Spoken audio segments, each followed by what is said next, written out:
Ketika Allah menciptakan manusia, itu melekat semua nilai kemuliaan pada dirinya. Yang itu mesti dipertahankan sampai kembali kepada Allah Subhanahu wa taala.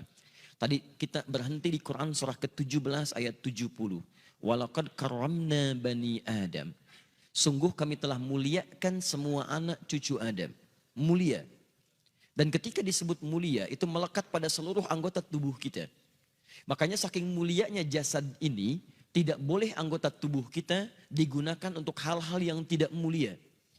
Misal, saya sering tanyakan pada teman-teman, apa fungsi mata? Kebanyakan orang mengatakan untuk melihat. Beda. Mata kita ini mata mulia. Karena itu ketika keluar tuntunan tentang melihat, itu penglihatan dilekatkan dengan kemuliaan. Kalau cuma melihat, hewan pun melihat. Dan tidak layak membandingkan mata hewan dengan mata kita. Karena mata hewan tidak mulia sekalipun melihat, maka itu dia tidak dihisab. Tidak dihisab, tapi mata kita dihisab. Saking mulianya. Quran surah 17 ayat 36. Inna sam'a wal basara wal fu'ada kullu ulaika kana anhu mas'ula. Sungguh pendengaran manusia, penglihatannya, bahkan apa yang ia fikirkan, itu akan dihisab dan ditanya oleh Allah Subhanahu wa taala.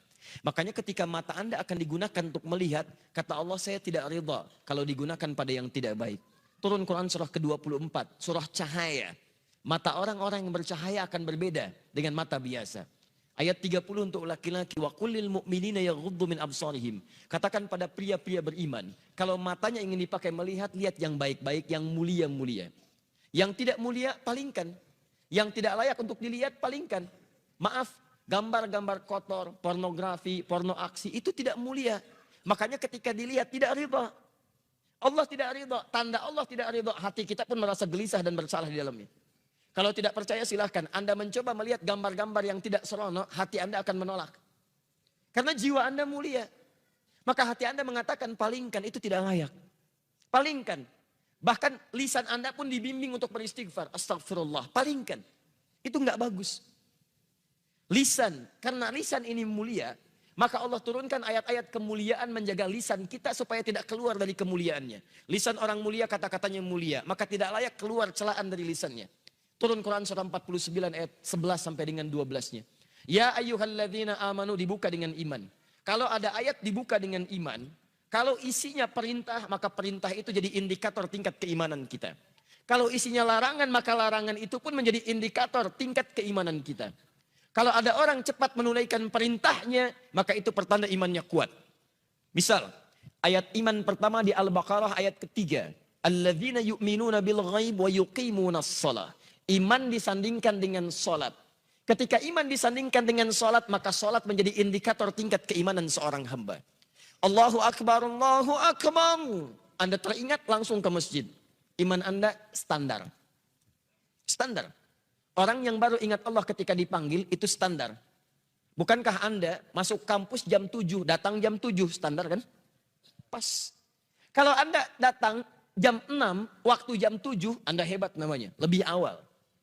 Ada orang bahkan sebelum adzan sudah ingat sholat, itu imannya sedang tinggi. Tapi ketika dipanggil sampai adzan tuntas belum datang.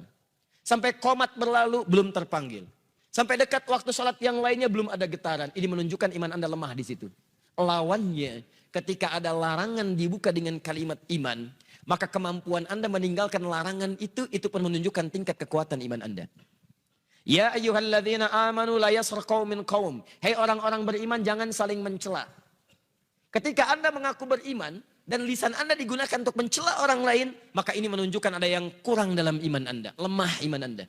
Anda terlihat rajin sholat, di situ menunjukkan iman Anda bagus. Tapi saat bersamaan Anda mencela orang lain, ini menunjukkan ada penurunan dalam iman Anda. Karena ibadah ritual akan nampak dalam nilai-nilai sosial dalam bentuk akhlak.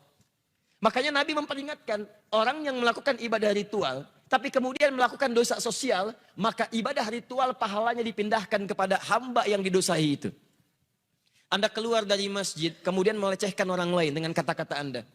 Lihat tuh orang itu, belum mau ke masjid, iya. Mungkin belum dapat hidayah ya, iya. Bukan ahli surga. Itu sholat Anda, pahalanya pindah kepada orang tadi. Tu'khadhu hadza min hasanati di hadis Muslim, wa tu'khadhu min hadza min hasanati. Diambil pahala ini dipindahkan kepada orang yang dicela. Anda katakan, alhamdulillah Ustaz, saya tidak seperti yang dibicarakan itu. Insya Allah, tidak seperti orang-orang itu tuh Ustaz. Membicarakan orang lain aja pekerjaannya sama. Sama. Makanya ketika Allah turunkan larangan mencela, itu untuk menjaga kemuliaan kita. Supaya kita tidak dihinakan oleh orang lain. Karena orang-orang yang hatinya hina yang akan mengeluarkan kata-kata terhina. Nah kita itu diciptakan mulia. Jadi ketika lisan Anda mencela, Anda sedang menurunkan kemuliaan Anda di mata Allah Subhanahu wa Ta'ala. Catat itu baik-baik. Nah sekarang persoalannya, ketika Allah muliakan Anda, justru Anda menyandingkan kemuliaan itu dengan hewan yang jauh statusnya. Maka ini merendahkan kemudian ketetapan Allah Subhanahu wa Ta'ala, itu yang sangat berbahaya. Itu yang paling bahaya. Yang layak kemudian diturunkan statusnya bahkan lebih daripada hewan, itu hanya orang-orang yang tidak mau mendekat kepada Allah Subhanahu wa Ta'ala. Sampai turun Quran surah ke-7 Al-A'raf ayat 179.